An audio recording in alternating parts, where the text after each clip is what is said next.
말씀 봅니다. 창세기 39장 7절로 10절까지 말씀입니다.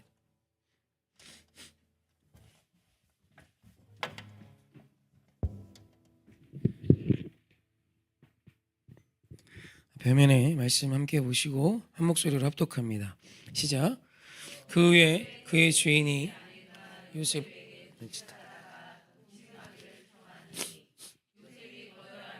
그 주인의 아내에게 이르되 내 주인이 집안의 모든 소유를 간섭하지 아니하고 다 내 손에 위탁하였으니 이 집에는 나보다 큰 이가 없으며 주인이 아무것도 내게 금하지 아니하였어도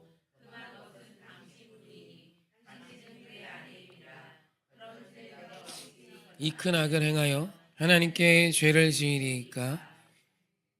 여인이 날마다 요셉에게 청하였으나 요셉이 듣지 아니하여 동침하지 아니할 뿐더러 함께 있지도 아니하니라. 아멘. 오늘 이 본문으로 오늘하고 내일 좀 귀한 은혜를 나눴으면 합니다. 요셉은 알수록 멋집니다. 진짜 멋진 사람, 멋진 분이 요셉이었어요. 우리가 너무 잘 아는 보디발 아내 유혹 사건입니다. 보디발의 아내가 요셉을 유혹합니다. 요 7절 시작 전에 보면 요셉에 대한 이런 증언을 하면서 7절이 6절이 맞춰져요. 6절 말씀도 한번 보시죠. 주인이 그의 소유를 다 요셉의 손에 위탁하고 자기가 먹는 음식 외에는 간섭하지 아니하였더라. 요셉은 용모가 빼어나고 아름다웠더라. 아멘. 보디발 장군이 요셉에게 정권을 줬습니다. 이 가정의 모든 정권. 자기가 먹는 음식 메뉴 이외엔 다 뜻대로 하라고. 그러면서 끝이 용모가 빼어나고 아름다웠다. 멋진데 인물도 좋았어요. 그러니까 우리 애들이 요셉같이 컸으면 참 좋겠습니다. 그런 생각이 보면 들고 또 들어요. 오늘 말씀에 보면 보디발 장군의 아내가 유혹을 하는데 이 유혹의 문제를 우리는 하나님께 죄를 짓지 않는 문제에서 사실 일단락을 짓습니다. 하지만 요셉이 보디발 장군의 아내를 범하는 그 문제는 사실 하나님께 죄를 짓는 것 이전에 보디발 장군과의 약속이에요. 사람과 사람의 약속이라는 뜻이에요. 요셉의 증언이 명확합니다. 요셉이 거절하며 그의 주인의 아내에게 이르되 내 주인이 집안의 모든 소유를 간섭하지 아니하고 다 내 손에 위탁하였으니 이 집에는 나보다 큰 이가 없으며 주인이 아무것도 내게 금하지 아니하였어도 금한 것은 당신뿐이니 당신은 그의 아내임이라. 그런즉 내가 어찌 이 큰 악을 행하여 하나님께 죄를 지으리이까. 요셉의 이 말을 보면 분명히 그 끝은 하나님께 어찌 내가 죄를 지습니까? 라고 끝이 나지만 사실 그 앞에 모든 내용은 보디발 장군과 나의 관계에 대한 이야기를 하고 있어요. 보디발 장군이 나를 신뢰하고 수년간 여기서 일을 하며 종으로 왔고 노예로 왔던 나를 신뢰하여 이 큰 가정, 이 큰 저택, 사실 뭐 저택이라 말할 수도 없는 정말 애굽의 진짜 고위직의 정말 큰 수많은 식솔들과 이 많은 가산들을 다 나에게 맡겨서 이 집에서 내가 제일 큰 자로 세워졌는데 나에게 손대면 안 되는 것이 있다면 그것은 바로 당신입니다. 그러니 나는 보디발 장군과 나의 삶의 이 신의를 깰 수 없다는 것을 먼저 말하고 있죠. 여러분, 그리스도인은, 멋진 사람은 하나님과 나와의 관계를 당연히 먼저 생각해야 하지만 사람과 사람 사이의 관계 안에 신의를 지키는 사람이 멋진 그리스도인입니다. 여러분, 이 이야기에서 절대로 간과하면 안 되는 거예요. 많은 한국교회 성도들이 사람과 사람과의 관계를 쉽게 여기는 경향이 있는 것 같습니다. 아니, 있어요. 하나님 앞에 예배드리고 기도하고 나의 하나님, 우리 하나님, 이건 참 잘하는 것 같은데 사람과 사람의 관계를 너무 쉬이 여깁니다. 여러분, 요셉이 보디발을 만났습니다. 좋은 일입니까? 어떤 사람이 내가 노예로 팔려와서 만난 그 주인을 좋은 사람으로 여기기가 쉽겠습니까? 요셉은 사람이 아닙니까? 요셉도 사람이죠. 두려운 존재고 우스운 존재고 종인 나의 모든 목숨줄이 그의 손에 있어요. 얼마나 무서워요. 좋은 관계, 좋은 만남일까요? 편한 관계, 즐거운 유쾌한 관계였을까요? 아니에요.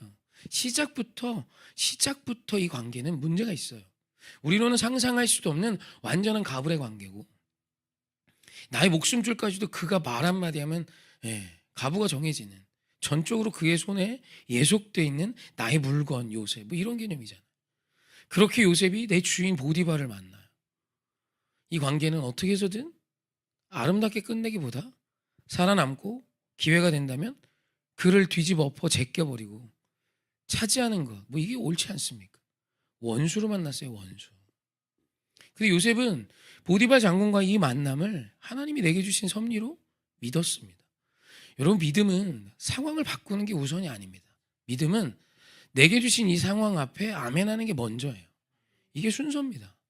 오늘 우리 하나님이 이런 사람을 나에게 만나게 하셨어요. 이건 여러분 지금 82억 정도 됩니다, 인구가. 60억 인구 중에 옛날 옛적 얘기예요. 60억은 지금 80억이 훌쩍 넘습니다. 이게 뭐 집계되지 않은 숫자까지 말하면 85억에서 88억까지도 말합니다. 이제 지구의 인구가 90억 가까이 돼요. 여러분 옆에 있는 사람이 90분의 1의 확률로 하나님이 내게 주신 사람이에요. 확률로 정말 그렇습니다. 여러분이 대한민국에 태어난 거 하나님의 섭리 아닙니까? 여러분 이걸 믿는 게 믿음이에요. 도대체 믿음이 뭡니까? 내 마음에 들고 내가 원하고 내 구미에 당기는 것만 하나님의 이름으로 차지해내는 것입니까?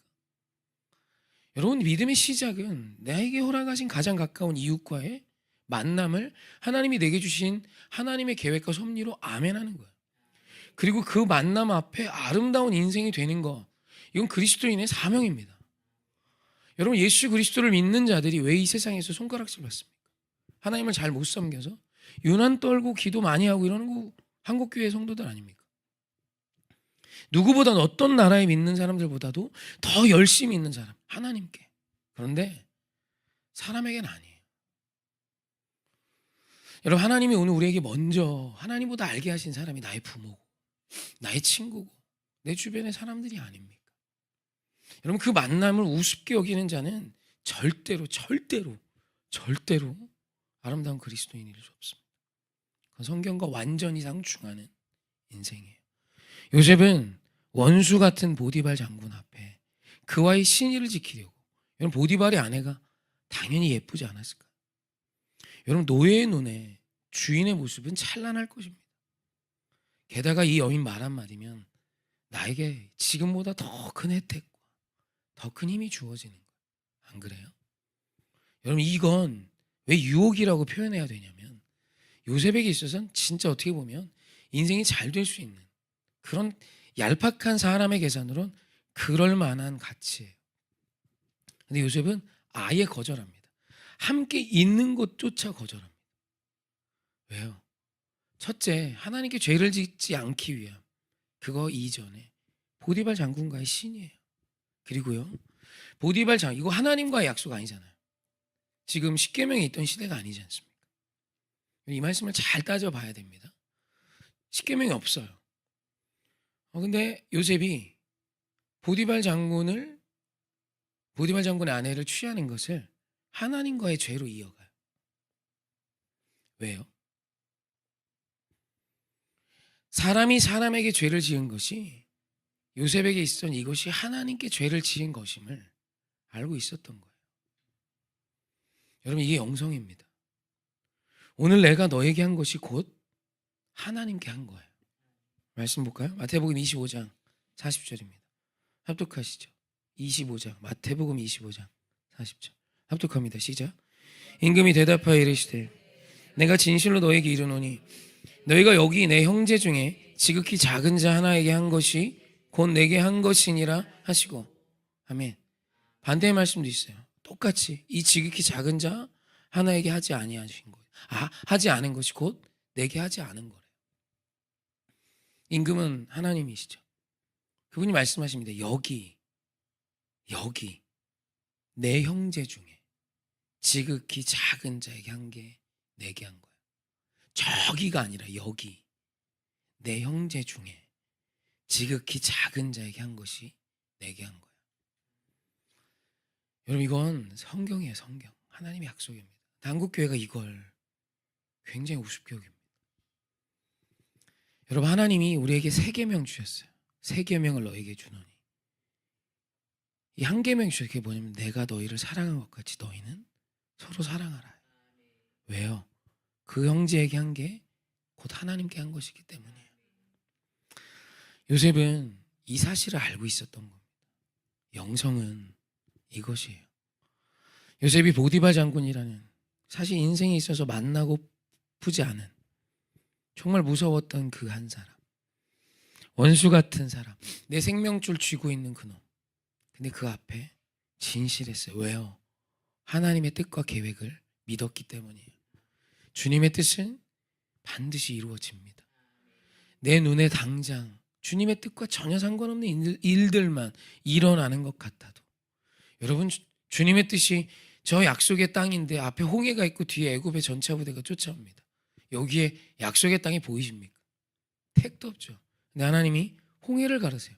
이걸 어떻게 인간의 머리와 인간의 지혜로 추측하고 예측할 수 있겠습니까? 믿는 거예요. 주께서 이 일을 이루신다. 요셉은 그 사건 앞에, 이 절망 앞에 하나님을 신뢰했어요.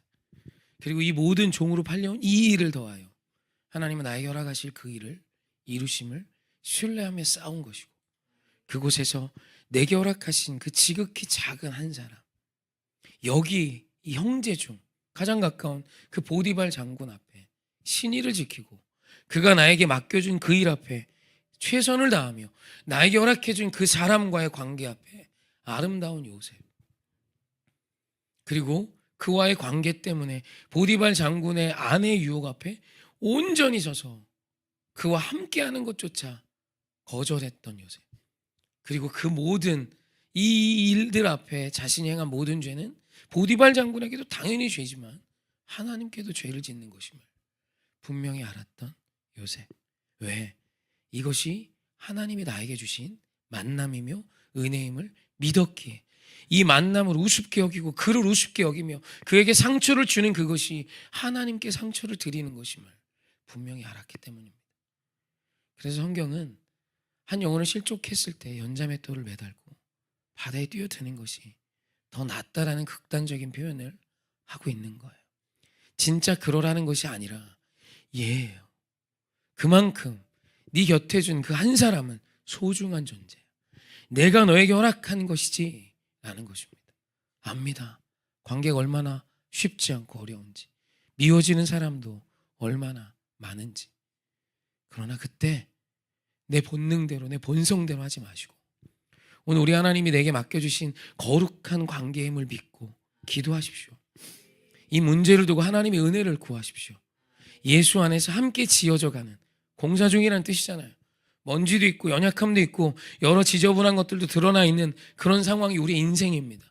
그러나 예수 안에 하나 되어 함께 지어져가는 거룩한 기적이 임할 것입니다.